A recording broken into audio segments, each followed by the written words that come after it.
A Mãe de Deus e nossa, sem pecado concebida, salve a Virgem Imaculada, a Senhora Aparecida.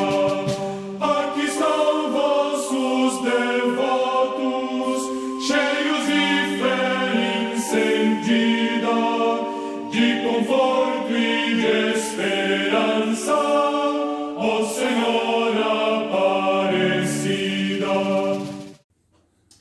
Amantíssimos irmãos e irmãs em Cristo Jesus, boa noite, paz e bem.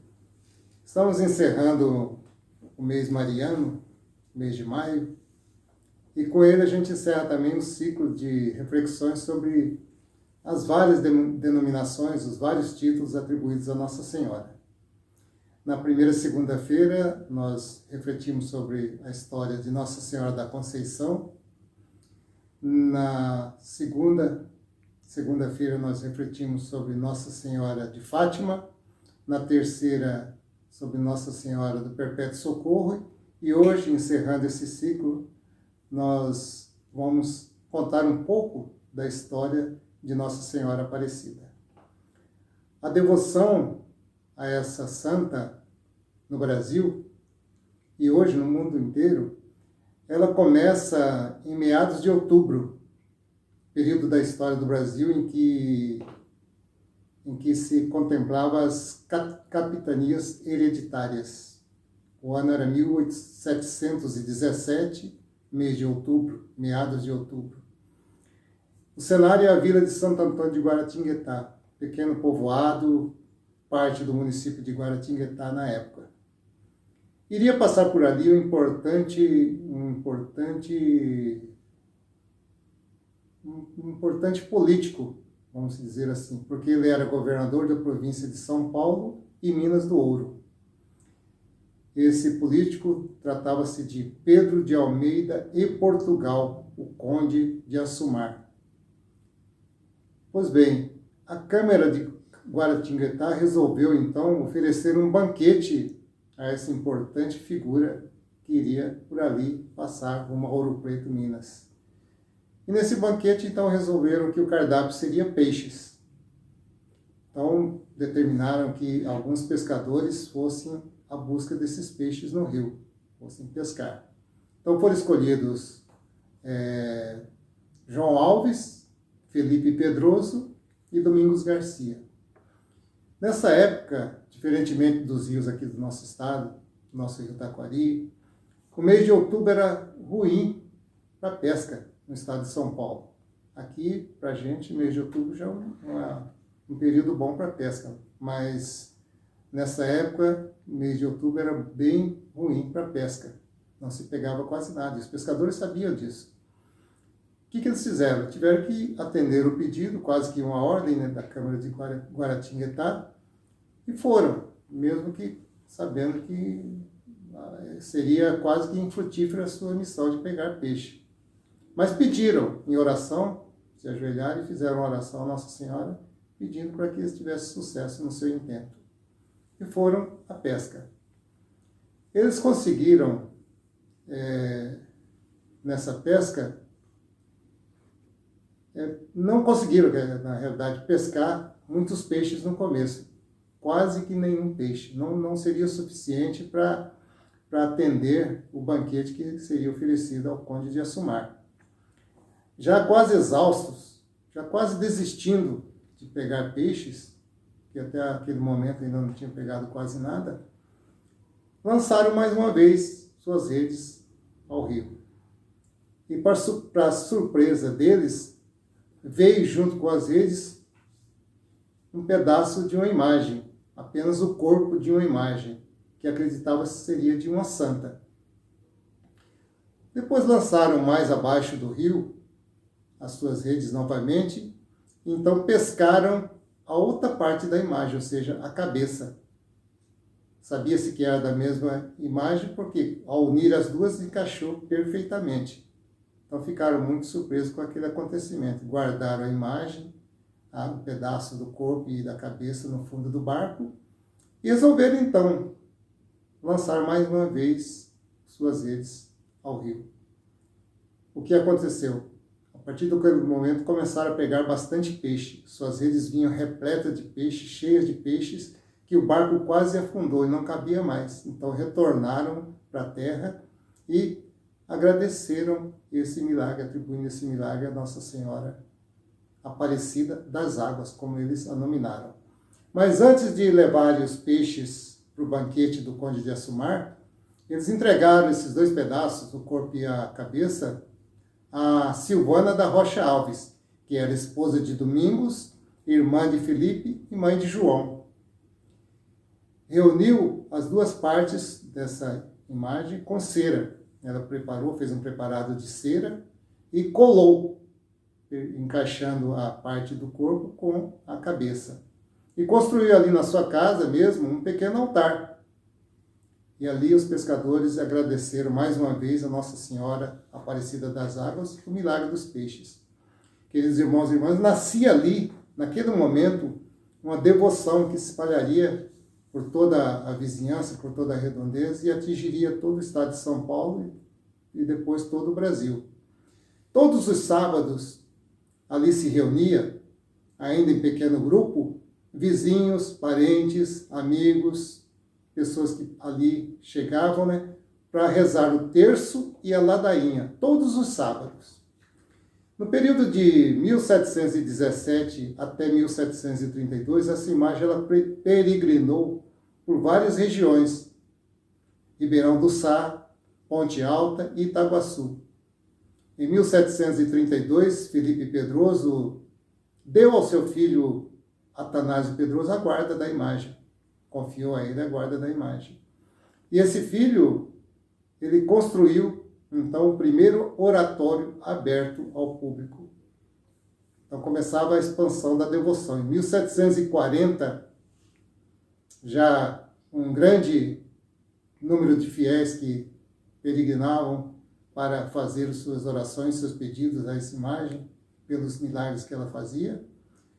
O então vigário de Guaratinguetá, padre José Alves Vilela, e os devotos construíram então a primeira capela.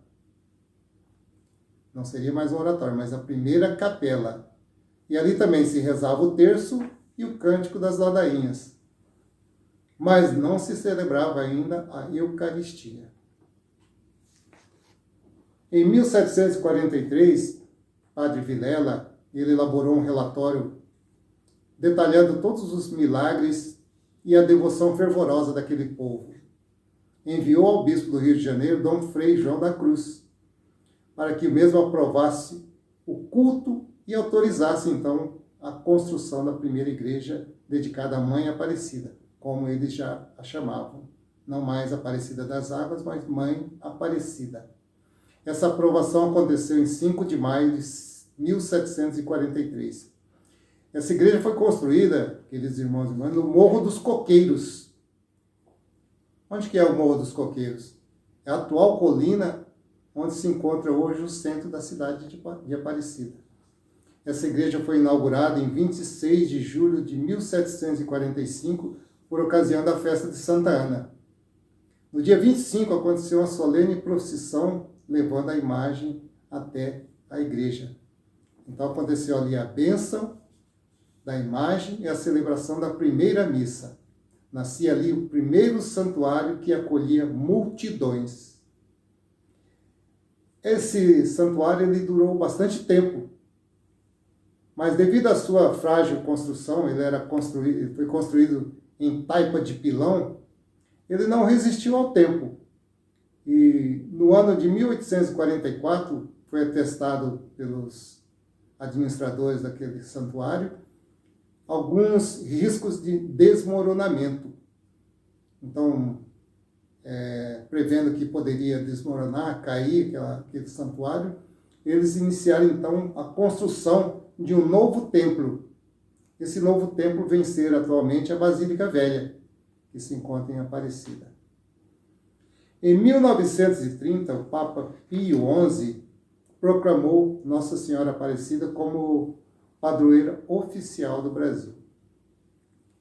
Como essa igreja que foi construída, a Basílica Velha, ela foi várias vezes reformada, ampliada, mas mesmo assim a devoção do povo cresceu tanto que na cidade de Aparecida viu-se a necessidade de construir uma nova basílica, porque aquela já não suportava mais, não comportava mais o número de peregrinos e fiéis que vinham de todas as cidades, de todos os cantos do país e até fora do país.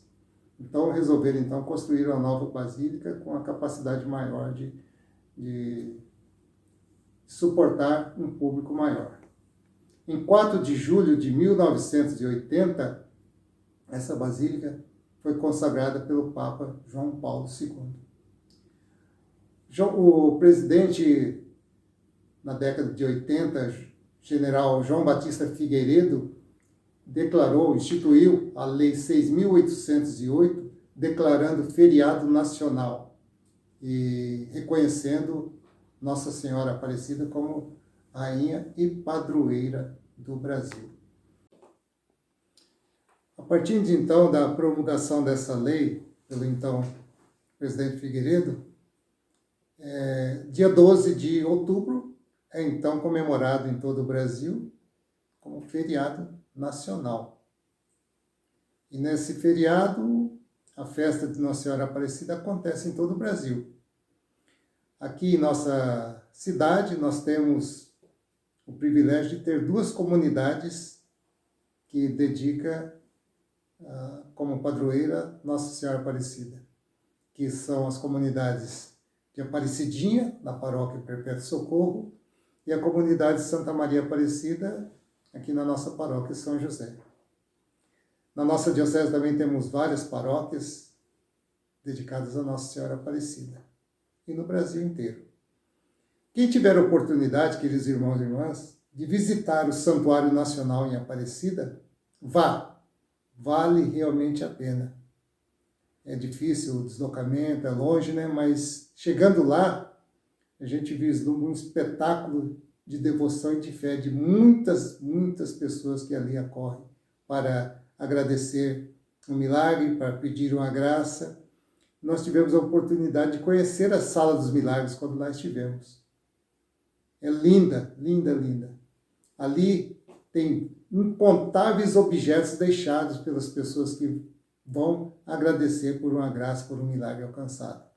Então tem muleta, tem objetos de ortopedia, então tem todo quanto é tipo de objeto que tem história com um milagre que foi acontecido na vida de uma pessoa.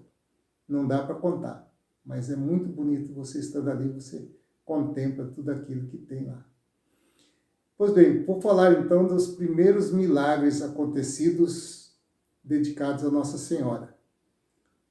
Mas não vou me detalhar em cada um, porque o tempo é pouco.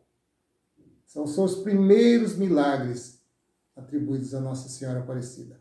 A pesca milagrosa, as velas, a menina cega, o escravo Zacarias, o cavaleiro e a criança salva de um afogamento no rio. Esses são apenas alguns dos milagres. Mas existem incontáveis milagres que pessoas do mundo inteiro, do Brasil, a maioria, né, mas do mundo inteiro, que acorrem até a cidade de Aparecida para contar seus milagres em depoimento. Aqui na nossa cidade mesmo, durante as nossas novenas, várias pessoas todos os anos pedem para contar um depoimento de uma graça alcançada. Isso é muito bonito. Queria falar um pouquinho, mas não tenho tempo, da imagem. A imagem de Nossa Senhora Aparecida, ela é uma imagem de Nossa Senhora da Conceição. É uma imagem feita em terracota, né? Uma espécie de argila fundida e queimada em forno, produzida em forno, e que tem uma cor meio que marrom, um marrom avermelhado. E ela foi escurecida, enegrecida, que é a cor que a gente percebe hoje na imagem original, devido ao fato dela ter ficado muito tempo exposta sob a luz de velas na época, quando ainda era a imagem de Nossa Senhora da Conceição, e depois pelo tempo que ficou submersa no rio. Esse tempo também escureceu a imagem. Mas ela não, a imagem original de Nossa Senhora da Conceição, ela não é negra, mas é enegrecida.